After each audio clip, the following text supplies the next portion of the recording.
This is ABTV, Animal Bites Television. For animal lovers, by animal lovers.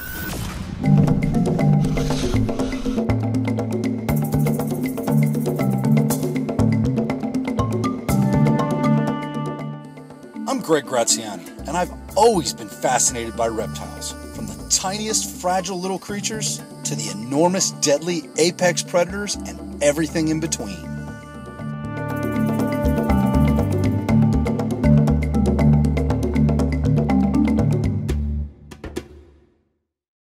In this week's episode of The Python Hunter, our smallest alligator, Blue, has laid a clutch of eggs.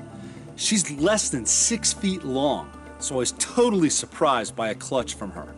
But if any of her eggs are fertile, it means this enclosure system I built is not the issue with the fertility in the albino alligators. Let's go check it out. It's time for the Python Hunter question of the week. If an albino alligator is bred to a normal alligator, not carrying the albino gene, what percentage of the offspring should be albino?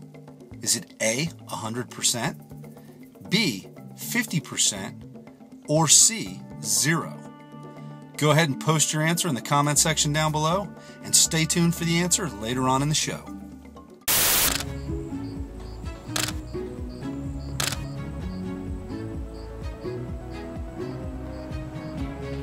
Join me on a series of wild adventures as I travel the world in search of the perfect shot.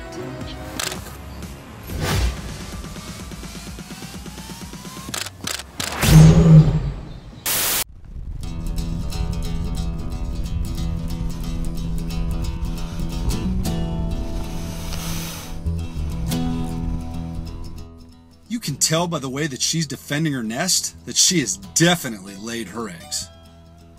Just like the albino female, we need to get Blue away from the nest.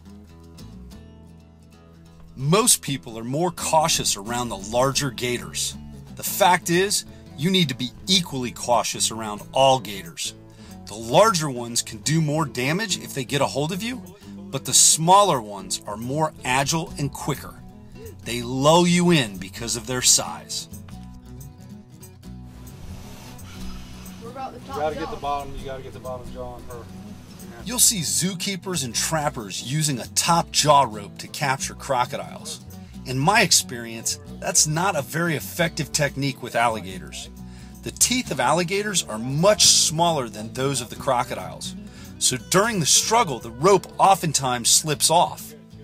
So we noose the alligators by the neck. With this technique, we need to be careful not to choke out the alligators.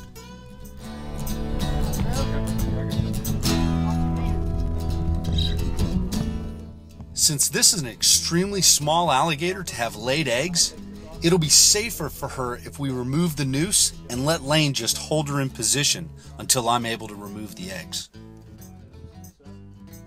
On November 12th, 2013, I was involved in an accident where my hand got caught in a rope around an alligator's snout. The gator rolled and locked my hand into the rope, breaking numerous bones in my hand and arm. I know I look calm on the outside, but after my accident less than a year ago, seeing that gator shaking his head and that rope around Lane's hand brings back gut-wrenching memories.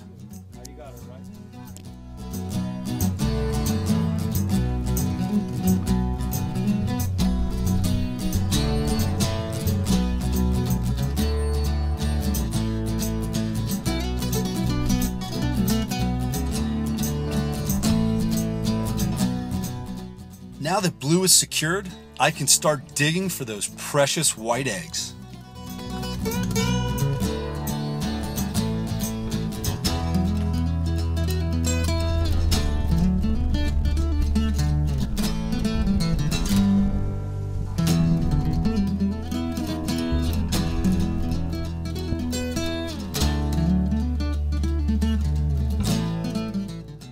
Again, we have to be careful not to rotate the eggs as we put them into the egg box.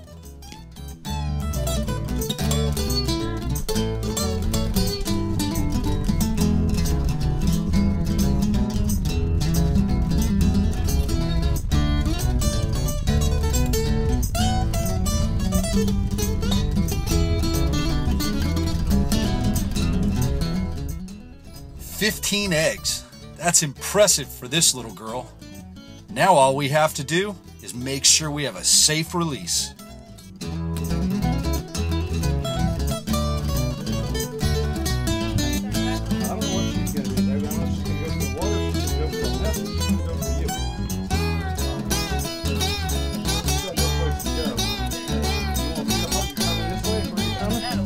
Okay, hands off last. Get on your feet. One of the things Lane is really good at is following through once he commits.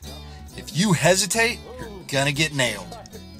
Trying to get you behind as you move by there. On average, alligator eggs take about 65 days to hatch. After throwing out, cracking, and going through all of the albino eggs and finding no fertile eggs, I was really nervous about this clutch.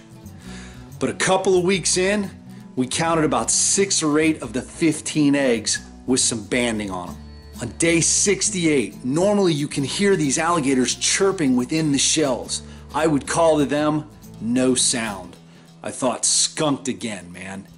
So I took the eggs out, went over to the sink, and started to crack them gently one by one. And in each egg, nothing but goop. So I started to go faster and faster cracking through these eggs. And all of a sudden, my hemostat punctured through the eggshell, the hard shell, then the leather shell, and there was blood. I thought, oh my God, the only fertile egg, and I've killed it. And I peek in and I can see the chest heaving on this little tiny alligator. So I take the egg and I set it over aside, and then I start slowly going through and I find 2 more. And as I'm finding the 3rd one, bang, this one is already popping out of its eggshell. And these things come out with some force. They're popping through, and I was amazed to see 3 perfect little babies within the next 20 minutes. It's time to answer the Python Hunter question of the week.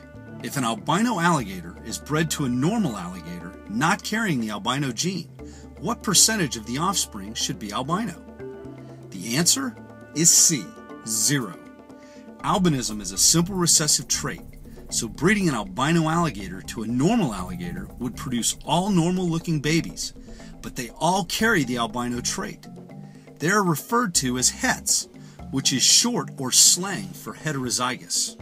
These are the very first bred and hatched alligators at Graziani Reptiles. We are excited to see what these little guys are going to grow into and what they're going to produce.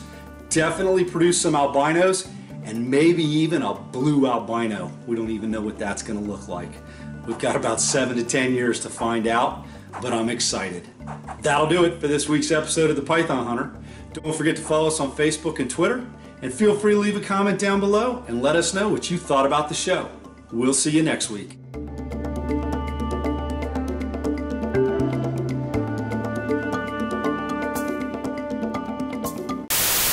As a pro bike rider, action sports announcer, and off-road adventurer, I'm always on the go. But for my true passion as a reptile breeder, I created my own sanctuary in South Florida, Camp Kennett. This is ABTV.